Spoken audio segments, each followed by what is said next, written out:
So, that episode of Bungou Stray Dogs was kind of different, kind of strange.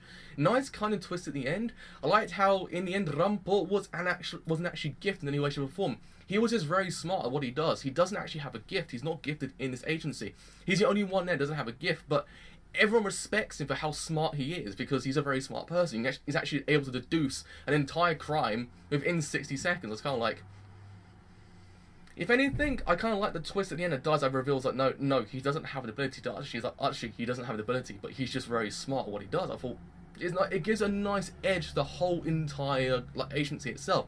It allows me to actually realise not all the characters here are OP, they're just quite smart. So it's actually kind of a nice edge for that character being there. So the Rampo is not kind of wasted in the end. Granted, the whole entire episode, it just felt like a conventional murder mystery kind of anime. It didn't really feel like it was striving away from any conventions I've seen before. In the end, it was basically the enemy within. The whole motivation behind it was literally because he couldn't actually become like a policeman. So what happened was he actually incorporated a diet member into his whole idea. In a sense, he actually was able to become a policeman because the diet member was able to get him in. But in theory, no, he actually had to then kind of like go through with the orders that the diet member wants for him to actually kind of stay there. And in the end, he had to kill his own girlfriend because the girlfriend knew too much. Yeah. It felt too conventional. It didn't feel like it was striving away from any conventions I've seen before. It didn't really feel like I was going, well, look, Bungou Stray Dogs kind of did something completely different with this murder mystery kind of idea. No. But was it enjoyable? Yes, it freaking damn was. I guess this anime has one thing going for it, the fact that actually it can really be very conventional, very kind of not really out there, but still it can be very freaking enjoyable. It's the characters themselves. I've said for the past couple of weeks since episode 1, I've said, if anything turns out to be bad, freaking characters can actually just kind of just propel the story going along. Since Rampo kind of is my favourite character there. He's freaking amazing. I love him. The fact actually he's really freaking smart at what he does. Able to deduce an entire kind of murder in one sitting. In an instance, he actually was able to deduce his whole entire murder. But to myself, he's actually freaking smart. He's actually kind of that edge I needed. He's that kind of character that I wanted. So hopefully we can actually get more episodes centered on him, because he seems like a really freaking good character. Though he doesn't know how to get on a train, how to actually get there. Because HIROSHI originally was actually kind of tasked to go with him, because he doesn't know how to get onto a train, what platform to go on, how to buy a ticket, how to get on that freaking train itself. So he was actually tasked to go with him, so actually he can actually get on that train and actually go to the murder scene itself and actually kind of just go, yeah, you know what, let's kind of then solve it. That was really what he did there. Granted, HIROSHI did one thing good in this episode. He didn't once go back to a flashback about how stupid of a character he is, how bad he is as a character, why he's not really wanted anywhere. At least he didn't actually go into one of those flashbacks at all. It's like, praise the freaking Lord, it didn't go into one of those flashbacks. I was waiting for it to go into those flashbacks saying, oh, I'm not a good character, I shouldn't be here. Not once. I was like, freaking yes. I was like, you did the one thing perfect, Bungou Stray Dogs. He didn't go to one flashback. Though, the tonal shifts, that is the problem. The tonal shifts is the problem in this anime. I don't think DAZAI's kind of comedic chops shouldn't be incorporated into this episode, because the case itself was kind of a little bit grave. It wasn't like the kind of case I'll say, oh yeah, it could be comedic and anyone should perform. No, woman got murdered. The woman got shot 3 times. She knew too much. She was going after a politician that was done for corruption. She found a diet member was actually doing some nasty deeds, and she got killed for that reason.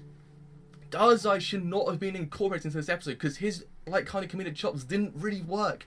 It just took away from the episode. Granted, yeah, when we found out how DAZAI was actually kind of drowning himself and actually got revealed that he was actually part of the episode, that bit was funny. Though it shouldn't have been there. I don't think he should have been there. The only thing he actually did to the episode itself was saying that, oh no, Rampo doesn't actually have any abilities. It's actually freaking damn smart. He said, oh, I could have figured out half this case myself anyway, because again, half the case itself could have been figured out, because it was quite simple to kind of follow. In the sense, even the final words that the woman says at the end, in the sense, when you actually find out what the final words were, I kind of said, I'm sorry. You could see it straight away. It wasn't kind of saying anything else. I wasn't going to say, it ain't saying cheeseburgers. It ain't saying that. It's saying I'm sorry. And then you actually find out they were going out. Because in the whole episode, you kind of find out she's not seeing anyone, but actually in the end, Sugimoto, the murderer, is actually the one she was seeing. So I guess it was kind of also the whole idea that he couldn't go through with the whole entire thing. Because one other thing I like about this episode is the fact we actually get revealed how the Pulp Mafia works. Since you can actually cover up a whole entire murder scene by actually doing what the Pulp Mafia does. Because Pulp Mafia actually kind of shoots a person in the chest 3 times, and I think then curve stomps the person. And yeah, so in that, you can actually kind of cover up a whole murder scene by just doing that. You can actually just blame the Port Mafia. The Port Mafia might have nothing to do with it, but actually just blame it on them because they actually do it that way. So I thought to myself, that's pretty interesting in a sense. That's actually pretty interesting because it was one of those things I was like, well, so you could actually cover up the whole entire murder scene by just doing that. That's actually not too bad of an idea. I thought to myself, interesting. I thought to myself, that's kind of cool. But, I mean, I don't know, I just don't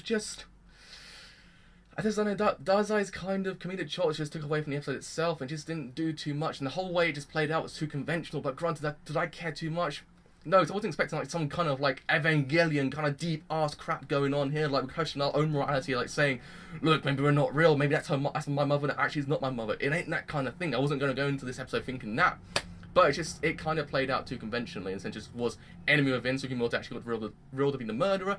Granted, I think the coolest part was actually, I guess, Rampo thinking he actually has the ability, but he doesn't. So he's actually kind of in his bubble thinking he has his ability, but no, he doesn't. He's actually really freaking smart. Again, it has a nice edge to his actual entire group that I actually kind of don't mind. It just allows me to realise that actually not everyone's so OP, but he's actually OP'd in how smart he is. So, I mean, still a pretty good episode, I must say. It's sort of going down the route where I'm saying this is around about a 7.5, 7.8 out of 10 kind of anime. It has its quirks, it has its amazement. I think it's one of those things maybe Season 2 might just improve on it, because probably by then I don't think Bones are doing too many animes, so kind of actually focus on this one a little bit more, kind of flesh it out a little bit more. Maybe direct it kind of maybe juxtapose the comedy and the drama a little better than this episode, because again, it was sort of the most evident thing I don't like. It's just a comedy and a drama kind of mixed together into one, melded into one. It just doesn't work. DAZAI shouldn't have been there, but DAZAI could have been there a little bit less and kind of just didn't do so many comedic things with like double suicide, that whole idea. But I like DAZAI's character, just he's too over the top for how, like kind of the theme of the episode. It was just too over the top. But with all that said, I have been the driver. If you leave a like, do leave a like. It does help me quite a bit. But you want to leave a sub, do leave a sub. It does help me quite a bit. But with all that said, I have been the driver, and I will see you guys later. Bye for now.